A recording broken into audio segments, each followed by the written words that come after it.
Hello friends, good evening. कैसे हैं आप सब? एक्चुअली मैं आई हुई थी डीएलएफ मॉल में, ठीक है, जो कि है नोएडा सेक्टर 18 में।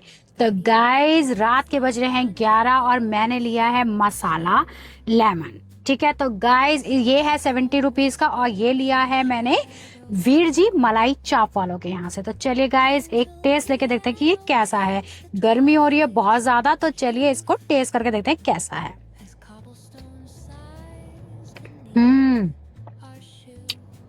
बहुत यम्मी टेस्ट है, बहुत अच्छा टेस्ट है गाइस।